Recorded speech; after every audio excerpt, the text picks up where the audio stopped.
Gorakhpur live. हमारे बगल में काली शंकर यादव ये इलाहाबाद हाई कोर्ट में एक याचिका दाखिल करते हैं ओबीसी आरक्षण को लेकर, और उस पर सरकार से हाई कोर्ट ने जवाब मांगा है 4 सप्ताह के अंदर। अब पूरा मामला क्या है काली शंकर जी से समझते हैं, क्या मामला है काली शंकर जी? सबसे पहले ये आरक्षण का मामला नहीं है, ये मामला है जातिगत जनगणना का। ओबीसी की जातिगत जनगणना कराने के लिए, जैसे मान लीजिए अगर हम कोई योजनाएं बनाते हैं, अपने घर की कोई योजना बनाते हैं कि मान लीजिए शादी हमारे घर पे हो गई और उसके लिए हम बारात इन्विटेशन देते हैं, बारात का इन्विटेशन देते हैं। तो जब बारात बुलाते हैं तो पूछते हैं ना उनसे, भाई आपकी संख्या कितनी रहेगी, उसी हिसाब से हम अपनी व्यवस्था करते हैं। तो यहाँ तो कोई संख्या निश्चित नहीं है, मात्र SC ST का जातिगत जनगणना है। यहाँ पर गाय की जनगणना है, भैंस की जनगणना, कुत्ते बिल्लियों तक की जनगणना है। मगर जाति ओबीसी जो सबसे बड़ी जातियां हैं, जो ओबीसी जातियों का समूह है, तकरीबन कहा जाता है 7% हैं ओबीसी समाज के लोग। मगर ये आइडेंटिफाई कैसे हो 60% हैं। और उसमें भी जब ये डाटा ही नहीं, आपको मैं बताता हूँ कि जब बीपी मंडल साहब का कमीशन बनाया गया 1978 में, मोरारजी देसाई साहब की सरकार थी और उन्होंने कमीशन बनाया बीपी मंडल जी की अध्यक्षता में। तो जब बीपी मंडल साहब इस पर सर्वे करने लगे, पूरे देश में जा कर के देखने लगे कि पिछड़ों की क्या स्थिति, क्या सामाजिक दृष्टि से, आर्थिक स्थिति से, राजनीतिक स्थिति से, उन्होंने पाया बड़ा ख़राब है। तो उन्होंने डाटा खोजा कि डाटा क्या है वर्तमान में, इनका एक्चुअल डाटा क्या हो सकता है। तो पता चला उस वक्त भी कोई डाटा नहीं था। आज़ादी के बाद से 1931 लास्ट अंग्रेजों के समय में जातिगत जनगणना हुई थी। मगर मैं आपको रोकूंगा जी, बिहार में जातिगत जनगणना हो रहा है और आप जो है हाईकोर्ट में सिर्फ ओबीसी के लिए जनगणना की मांग कर रहे हैं। मतलब जातिगत जनगणना और ओबीसी जनगणना में अंतर होता है। भाई देखिए, जातिगत जनगणना अगर होगी तो सभी की होगी, सभी की होगी। तो हमने ओबीसी की जनगणना इस नाते कहा कि ओबीसी समाज की लगातार मैं ओबीसी आर्मी का अध्यक्ष हूँ और एक समाज का प्रतिनिधित्व करता हूँ। तो हमने कहा कम से कम अपने समाज की आवाज़ हम उठा दें। वहाँ भी अब जाति कार्ड खेल दिए। नहीं, जाति का कार्ड क्या होता है? जो लोग पिछड़े हैं, दबे हैं, पिछड़े हैं, उनके लिए कौन सा कार्ड? ये तो राजनीतिक लोग खेल रहे हैं। आज देखिए मायावती का बयान आता है, अभी तक मायावती जी ने पिछड़ों के लिए बयान नहीं दिया था। जब हमारे हाईकोर्ट ने, माननीय हाईकोर्ट ने हमारी याचिका स्वीकार कर ली, आज मायावती बोल रही हैं। क्या जरूरत थी आज बोलने की? इससे पहले क्यों नहीं लड़े लोग? आज इस पर चर्चा होने लगी आज से। अच्छा, आपको नहीं लगता कि सभी राजनीतिक दल झूठ बोलते हैं? एक तरफ हो जाए, मैं पंडित जी हूँ, हमारे नेता कहते हैं कि 14% हैं, आपके यादव बिरादरी के लोग कहते हैं 15% हैं, निषाद समाज के डॉक्टर संजय निषाद जी कहते हैं 17% हैं, चौहान जाति के संजय चौहान जी कहते हैं 4% हैं, राजभर जी कहते हैं 12% हैं, मायावती जी कहती हैं 13% है, मुसलमान कहते हैं 20%। 100 में 300 कैसे हो गया? जरा काली शंकर जी आप समझा दीजिए। देखिए 100 में 300 यही कारण, यही कारण है कि हमने ओबीसी की जातिगत जनगणना की, जिन लोग क्लेम करते हैं जातियों को बलगला के अपने जातियों की पार्टी बनाते हैं, बांटो और राज करो के नाम पर कुछ लोगों की जातिगत पार्टियां बनिमा दी गई हैं और उनको अपने समाज की ही गिनती नहीं पता है। आपने बिल्कुल सही कहा, आपकी बात से मैं सहमत हूँ। और सबकी जाति का ऐसे जोड़े जाने लगे तो 300% होता है। इसी नाते माननीय न्यायालय के समझ में गया कि इन पिछड़ी जातियों को जिस तरह से बहलाया फुकला के जाके केवल परिवारवाद की राजनीति हो रही है, चाहे किसी ने जातिगत पार्टी बनाया हो, मैं किसी पार्टी को दूध का धुला नहीं बोलता हूँ। अब ओबीसी समाज जाग चुका है, ओबीसी समाज के लोग आ रहे हैं।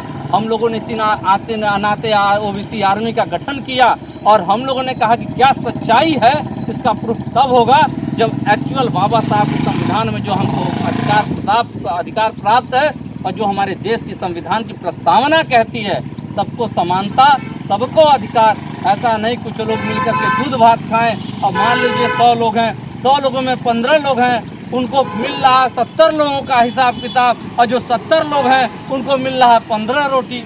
ऐसा कैसे अन्याय? तो इस नाते हमेशा मैथमेटिक्स होनी चाहिए, और जब मैथमेटिक्स होगी, साइंस आएगा, तो न धर्म के नाम पे बगलाया जाएगा, न जाति के नाम पे बगलाया जाएगा, क्योंकि सबको समान हिस्सा चाहिए। अच्छा, आपको नहीं लगता है कि जातिगत नेता हैं जो जातिगत जनगणना की बात नहीं करते हैं लेकिन गिना देते हैं कि 17% हूँ, 15% हूँ, 14% हूँ, 10% हूँ, 22% हूँ, वो सारे के सारे नेता झूठ बोलते हैं और अपने समाज को बरगलाते हैं? सारे के सारे लोग झूठा है, कहीं न कहीं आज दलाली का काम कर रहे हैं। इसकी दलाली का काम आप कर भी रहे तो हैं। कहीं जुड़े होंगे किसी नहीं, राजनीतिक नहीं, दल से? किसी राजनीतिक बीच में दल, निषाद पार्टी जुड़े थे? मैं किसी राजनीतिक दल से नहीं जुड़ा हूँ। मैं केवल और केवल ओबीसी आर्मी के लिए काम करता हूँ। और मैं बता दूँ, जो परसेंटेज बताते हैं, क्यों उस सौदा करने के लिए अपना परसेंटेज बता रहे हैं लोग। मगर अगर वास्तव में भलाई करना चाहते हैं, इतने दिन से निषाद आरक्षण की मांग हो रही है, निषाद आरक्षण तो क्या, आज तो डबल इंजन की सरकार है भाई साहब। मैं किसी राजनीति में नहीं पढ़ना चाहता, जो लोग नेता लोग बोल रहे हैं, मायावती जी बोल रही है तमाम सारी बात, मगर आज भी अनुसूचित समाज में देखिए बहुत सारी विडम्बनाएं हैं। मगर क्या ये नेता कभी जा करके गरीब बस्तियों में कभी बैठ करके उनके थाली में खाना चाहते हैं? दलित का नेता बनेंगे, निषाद का नेता बनेंगे, राजभर का नेता बनेंगे, पटेल का नेता बनेंगे, मौर्य का नेता बनेंगे और यादव का नेता बनेंगे। कहाँ है ये? आज किसी नेता ने ये बताई कोई इंस्टीट्यूट खुलवाया? अपने पार्टी फंड से हजार करोड़ उनके अकाउंट में पड़ा हुआ अगर ऑडिट करा ली जाए। कुछ ऐसी पार्टियां हैं कि जातियों का वोट और नोट दोनों लेती हैं, मगर केवल वहाँ के युवाओं को झंडा और झंडा थमा करके मुकदमा लदवाने के लिए आगे भेज देते कि हमारा जिंदाबाद मुर्दाबाद का नारा लगाओ, मगर उसके बाद जब मुकदमा झेल जाता है उसका कैरियर चौपट होता है। ऐसे हमारे लग 4 से 5 लाख नौजवानों की लिस्ट मौजूद है। इस नाते ओबीसी आर्मी ने निर्णय लिया, देखिए हम किसी जाति भेद में नहीं, हमारे लिए सबसे पहले राष्ट्र है, राष्ट्र सबसे पहले महत्वपूर्ण है, मगर उस राष्ट्र का परिवार सुखी होना चाहिए। अलग अलग जातियां, सभी जातियों का सम्मान है। राष्ट्र की बात करेंगे, अभी आप कालीशंकर जी राष्ट्र की बात कर रहे हैं, आप कह रहे हैं राष्ट्र सर्वोपरि है, बिल्कुल। तो फिर जाति की बात क्यों कर रहे हैं? भाई ये बताइए, परिवार है, अगर परिवार में मुखिया है, मुखिया को सबको सर्वा एक मांग तरफ रहा आप लोग है। इसमें कहते हैं कि जाति को खत्म कर देना चाहिए, आप कहते हैं कि नहीं कहते हैं? बिल्कुल, जात कहते हैं ना? को जात तो को फिर तब जात को तब खत्म करना चाहिए तो न्याय तो मिले। न्याय कहाँ मिल रहा है? कुछ लोगों को, मुट्ठी भर लोगों को लिए न्याय। आज मैं भाई साहब चैनल पे कहना चाहूँगा, आप कहेंगे आप जातिवादी वाली बात बोल रहे हैं। बताइए खुद को कोई दिक्कत नहीं। सुप्रीम कोर्ट ऑफ इंडिया में ये बताइए कितने जज ओबीसी समाज से हैं साहब? आपको जानकारी होगी, अगर नहीं जानकारी है तो मैं बता देना चाहता हूँ, मात्र एक जज है ओबीसी समाज का। दूसरा आप सुन लीजिए, सेंट्रल सेक्रेटरीट जो भारत सरकार का है, ये मेरा डाटा नहीं है साहब, जो सेंट्रल सेक्रेटरीट है भारत सरकार का, जहाँ से सारे देश की योजनाएं बनती हैं, जहाँ से सारे देश की योजनाओं को इम्प्लीमेंट किया जाता है, वहाँ क्या ओबीसी समाज के लोग नहीं हो सकते? हमने आरटीआई किया, हमने सरकार से पूछा कि आप बताइए कि सेंट्रल सेक्रेटरीट में ग्रुप ए में कितने अधिकारी आपके हैं टोटल, उसमें से कितने SC ST हैं, ओबीसी हैं और कितने जनरल समाज के हैं? जो डाटा आता है वो कहीं राष्ट्र जो कहा जाता है भिन्नता। आप मेरी बात नहीं, आप पूरी बात सुनिए। सेंट्रल सेक्रेटरीट की बात कर रहा हूँ, नेताओं की बात मैं नहीं कर रहा हूँ। मैं बात कर रहा हूँ, मैं कहा जाता है कि भारत देश में विभिन्नता में एकता है, तो वो होना चाहिए। जब वहाँ का डाटा आया तो मेरा दिमाग और सारे समाज का दिमाग, वहाँ 6 SC ST के लोग थे और 0 ओबीसी के साहब रिप्रेजेंटेशन है। मैं अन्याय की नहीं, न्याय की बात करूँ। मैं तो न्याय के लिए माननीय हाईकोर्ट में गया कि जिस दिन गिनती हो जाए हमारा राइट ऑफ रिप्रेजेंटेशन लागू कर दिया जाए और सभी समाज को सम्मान मिलना चाहिए। हर समाज को उतना ही अधिकार है जितना ये, आप तो देख लीजिए, जो हमें संविधान ने जो ताकत दिया है, वोट की ताकत, चाहे वो अडानी हो या अंबानी हो, ठीक है, उनको एक ही वोट देने का अधिकार है, या गांव का एक गरीब यादव उसको मिलने का एक ही वोट देने का अधिकार है। मगर सुप्रीम कोर्ट में आप देख लीजिए साहब, वहाँ कोलेजियम सिस्टम चलता है।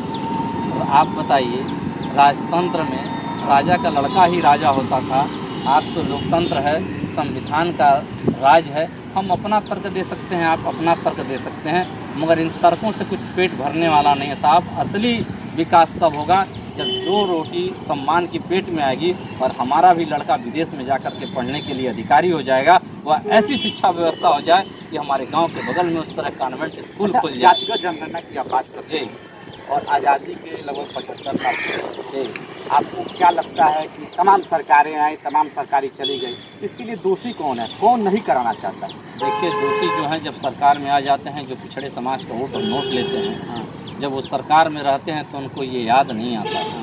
ठीक है, तमाम सरकारों को, मैं किसी का नाम नहीं लेना, मैं नाम इसलिए ले रहा हूँ, अखिलेश जी रहे, मुलायम सिंह यादव जी रहे, अखिलेश जी जातिगत जनगणना की बात अब कर रहे हैं, क्या वो जब सरकार में थे तो उस समय किए थे? भाई करना चाहिए था। अगर न्याय तब होता जब हमारे लग पावर हो और हमारे लिए हम किसी की मदद ही न करें, और जब पावर हमारे हाथ से निकल जाए तो हम हल्ला मचाएं। ये तो गलत है, सरासर जनता देख रही है, पिछड़ा समाज देख रहा है, चाहे कोई नेता होगा बख्शा नहीं जाएगा, क्योंकि अब ओबीसी समाज जाग गया है और अपनी लड़ाई खुद लड़ेगा। और अगर आवश्यकता पड़ेगी तो जिस तरह 1916 में जस्टिस पार्टी का गठन हुआ था, अन्याय हो रहा था उस वक्त, और आज की वही डीएमके है जिसके स्टालिन मुख्यमंत्री हैं। हो सकता है ओबीसी समाज आके निकल करके अपनी खुद की पार्टी बना ले, और जब तक आपको न्याय नहीं मिलेगा, जब तक आपका विधानसभा में रिप्रेजेंटेशन भरपूर नहीं होगा, तब तक न्याय नहीं मिलेगा। जब तक संसद में नहीं हमारा रिप्रेजेंटेशन रहेगा, जहाँ कानून बनता है, हमारे लोग तो है ही नहीं वहाँ पर, तो कैसे किस बात का न्याय करते हैं। अब एकमात्र अगर कोई न्याय है, न किसी राजनीतिक दल से उम्मीद है, एकमात्र अगर कहीं से न्याय की उम्मीद है तो माननीय न्यायालय से ही उम्मीद करते हैं हम लोग। और हम ओबीसी समाज अपने अधिकारों के लिए रोड से लेकर के संसद तक लड़ने के लिए संकल्प हो रहे हैं। गांव-गांव हम लोग जा रहे हैं और वहाँ पे संकल्प ले रहे हैं अब इन राजनीतिक दलों के फेर में नहीं फंसना, क्योंकि ये केवल अपने परिवार के बच्चों को राजनीति में ला करके उनको मंत्री संतरी विधायक सांसद और तमाम उनके बच्चे कॉन्वेंट में पढ़ने जाते हैं और गरीब के वहाँ केवल आकर के रोना रोते हैं और लड़ाने का काम करते हैं। अरे देखिए, आपका सारा अधिकार ब्राह्मण खा रहा है, एक हो जाओ पिछड़े भाइयों।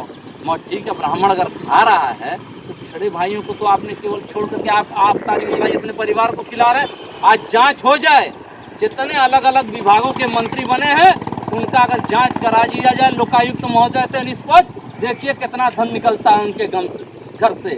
सब भ्रष्टाचार के आकंठ में डूबे हुए हैं। इसी नाते ओबीसी समाज जग चुका है, तो सुनने वाला। अच्छा, आपको लगा ब्राह्मण जो राजनीति है, जो ओबीसी की राजनीति, तमाम पार्टियाँ, राजभर जी आए, निषाद जी आए, चंद्रशेखर राम, ब्राह्मण राजनीति के इर्द गिर्द घूमता रहता है। मतलब ब्राह्मण का विरोध करो और सम्मान पा जाओ, चुनाव जीत जाओ। हमें न ब्राह्मण का विरोध करना है। अभी आपने कहा है, अभी आपने लोगों ने कहा, वो लोग जो करते हैं, हमें किसी ब्राह्मण का विरोध नहीं करना, किसी क्षत्रिय का, ना किसी स्वर्ण समाज का। हम केवल अपना, क्योंकि हर हिंदुस्तानी हमारा भाई बहन है, हमें केवल और केवल हम अपने अधिकार के लिए लड़ाई ना, पॉजिटिव सोच रखनी चाहिए। हम लड़ा करके अगर हमें मिलता है तो भारत नहीं है और कुछ कहलाएगा वो। और अगर जो आपसी भाईचारे से, आप ही से हम कहेंगे भाई हमारा, आप ब्राह्मण समाज से आते हैं, कि हमारा देखिए राइट ऑफ रिप्रेजेंटेशन, बातचीत होती है तो आप भी कहेंगे बिल्कुल भाई इनका, आप, हम तो बड़े भाइयों को भी साथ लेकर के चलने के लिए तैयार हैं, आप लोग की मदद हम लेंगे। आज कोर्ट में तो ब्राह्मण बैठे हुए हैं, उन्होंने ही आर्डर किया ना, हमें किसी जात से नहीं लड़ाई है। हमारी लड़ाई केवल 60% अपने अधिकार के लिए, 60% का अधिकार हमको मिलना चाहिए।